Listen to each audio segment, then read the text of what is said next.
Olá, alunos, espero que todos estejam bem. Eu quero também salientar a importância de vocês criarem uma rotina para os estudos de vocês e colocarem suas atividades em dia. E hoje nós vamos estudar então as figuras de linguagem. Algumas eu até coloquei já uma explicaçãozinha junto com o conteúdo do classicismo, porque lá no videozinho do classicismo citava essas figuras, né? Então agora eu vou explicá-las juntamente com as mais importantes. Então, o que que são as figuras de linguagem, né? Elas são recursos que a gente utiliza, são meios que nós utilizamos, principalmente dentro da escrita textual, para tornar o texto mais criativo, mais, digamos assim, fácil até, às vezes, de compreendê-lo. Quando nós usamos as figuras de linguagem, nós estamos utilizando a linguagem conotativa, a conotação que a gente aprendeu lá no início do ano, né? Só para relembrar, tinha o sentido denotativo e o conotativo. O denotativo, o sentido real, e o conotativo, que aparece na figura de linguagem, é o sentido figurado. Então, assim, ó, a figura de linguagem, ela se, digamos, subdivide.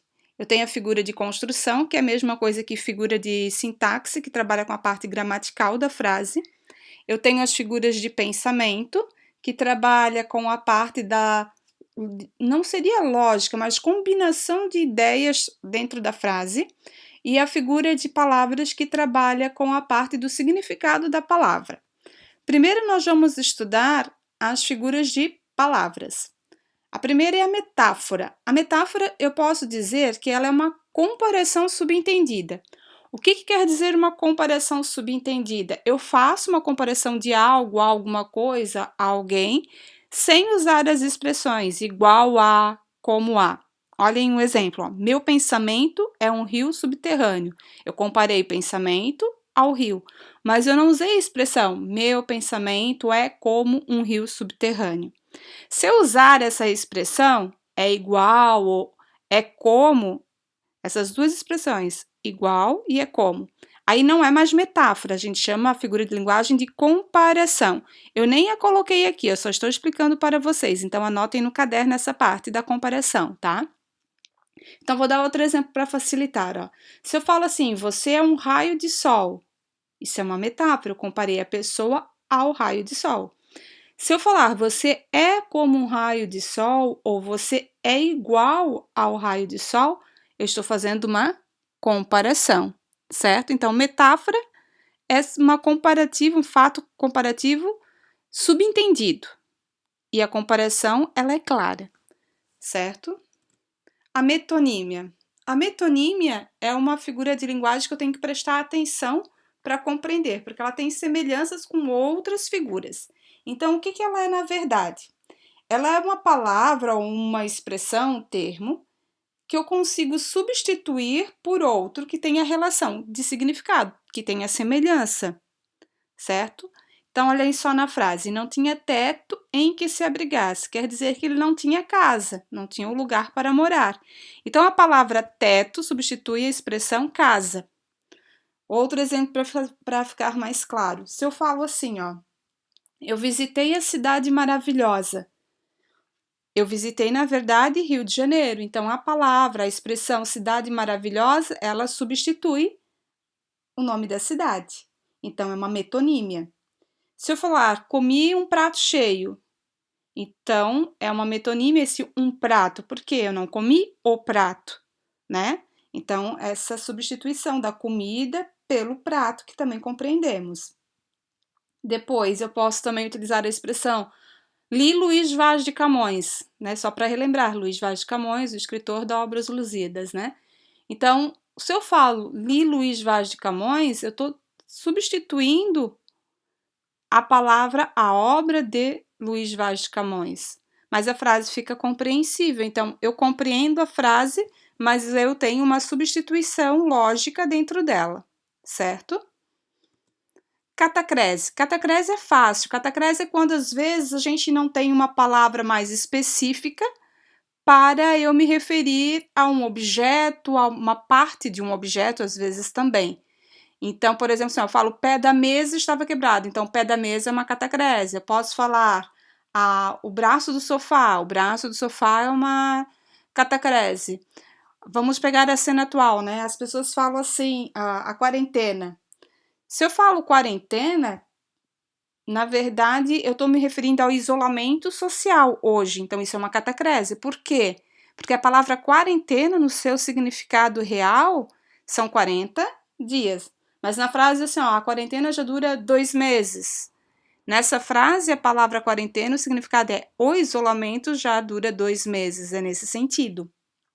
Então, a catacrese, às vezes, são palavras que a gente utiliza por não ter a mais apropriada no momento, tá? Sinestesia. A sinestesia, ela, na verdade, ela se refere ao tato, ela se refere ao paladar, ela se refere ao olfato, ela se refere às nossas sensações. Daí, por exemplo, na frase, a luz crua da madrugada invadia meu quarto. A questão da luz, né? Eu vou estar trabalhando com a parte de sensação. Se eu falar o calor da manhã, também é sensação. Tudo que for referente às nossas sensações é sinestesia. Geralmente a sinestesia ela aparece, né, mais dentro de poesias. As poesias é que trabalham mais essa ideia de trabalhar com as sensações da visão, do olfato, da audição, do paladar, do tato. Eufemismo. O eufemismo é quando eu quero usar uma expressão para, às vezes, suavizar, para, às vezes, não magoar alguém, né?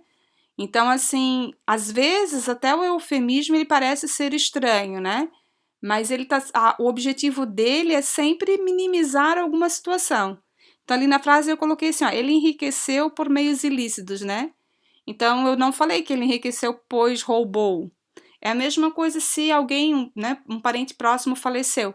Aí eu posso falar, ele partiu para uma melhor, ele subiu para o céu. Essas expressões também são eufemismo.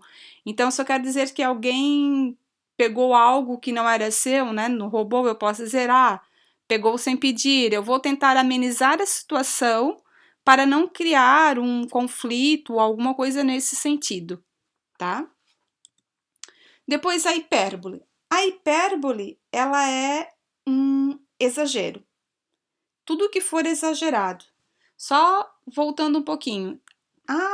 O eufemismo que eu expliquei há pouco, né, anteriormente, ele já é uma figura de pensamento, tá? Até a sinestesia, a metonímia, a metáfora, a metonímia, a catacrese, a sinestesia, elas são figuras de palavra. Agora, do eufemismo em diante, que a professora vai explicar, todas são figuras de pensamento, ou seja, você tem que ler toda a frase para compreender qual é a figura de linguagem, tá?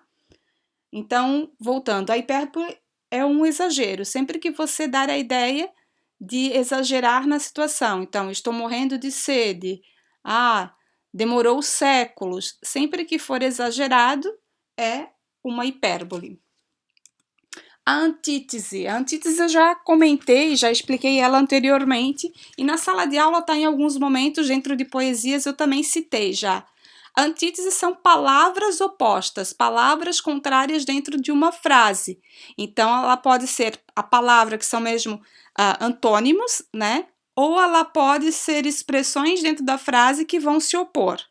Então, ali no caso, os jardins têm vida e morte, a palavra vida e a palavra morte. Então, são opostos. Então, sempre que for ideias totalmente contrárias, que a gente chama, né, de antônimos, vai ser uma antítese. O paradoxo. O paradoxo eu tenho que cuidar, porque o paradoxo ele é muito semelhante à antítese. Porém, no paradoxo, eu tenho que ler toda a frase e compreender que ela está dando uma ideia oposta, contrária a si mesmo. Essa frase, o amor é contentamento descontente, é uma frase de um poema do Luís Vaz de Camões, que nós vamos continuar a estudar nas próximas aulas, né? Então, assim, ele é contentamento e ele é descontente. Então, aqui eu estou pondo a ideia da palavra amor. Então, eu tenho que prestar atenção, não é simplesmente pôr a palavra oposta aqui. Eu estou falando sobre o amor e estou dando ideias contrárias a ele. certo? Então, a ideia ela não está parecendo ser lógica nesse momento. Então, para eu separar a ideia do paradoxo e da antítese, eu sempre penso que dentro da frase do paradoxo há uma oposição de sentimentos ou uma oposição até mesmo de lógica, certo? Ironia. A ironia é fácil, é simples, né? Ela está muito presente no nosso dia a dia. A ironia é como se fosse, na verdade, um deboche que eu trabalho também, às vezes, colocando ideias opostas. Então, sempre que eu trabalhar de forma, digamos assim, né, de deboche, de crítica até mesmo, que está trabalhando o oposto, às vezes, do que eu quero dizer, isso é uma ironia. Então, por exemplo, a excelente Dona Inácia era mestra na arte de judiar crianças, né? Então, a ironia seria mestre na arte de judiar. A palavra judiar traz essa ironia para a frase. E a ironia, ela pode ser feita de diversas formas, né? Então, ela sempre dentro dessa parte satírica, de crítica e de deboche. Personificação. A personificação eu também já citei em alguns momentos dentro de poemas e do classicismo ali. A personificação é quando a gente dá vida a seres inanimados, a objetos, né, a situações que na verdade não vão ter um comportamento humano. Aí na frase ali, o jardim olhava as crianças sem dizer nada. Logicamente, o jardim não vai olhar as crianças, então por isso que ela é personificação. A personificação ela acontece muito em histórias em quadrinhos, ela acontece muito em histórias infantis e principalmente dentro de obras literárias, certo? A personificação ela também é conhecida como prosopopeia. Então tem as duas palavras que se referem à mesma figura de linguagem. No caso, personificação e prosopopeia. E a última figura de linguagem que nós vamos estudar é a gradação. A gradação, ela se refere à repetição de palavras, no caso, ou de ideias, ou de ações, que se refere a situações semelhantes. Então, um exemplo, o coração chagado de desejos, latejando, batendo, restrugindo. Então, é como se eu estivesse falando várias situações a respeito do coração. Vou dar um outro exemplo para ficar mais fácil. Ele chegou em casa, bateu a porta, foi ao quarto, leu o livro, fez a atividade. Falei várias ações do mesmo personagem. Então, é uma gradação. Outro exemplo para vocês. Ele foi no mercado, comprou maçã, comprou banana, comprou laranja. Também é uma gradação, está fazendo várias citações a respeito da mesma ação. Espero que vocês tenham compreendido um pouquinho dessas figuras de linguagem, tá? Dúvidas podem chamar e, por favor, gente, façam as atividades, tá? Porque tem muitos alunos que não fizeram nem a atividade da crônica, que estão devendo notas, tá? Um abraço a todos.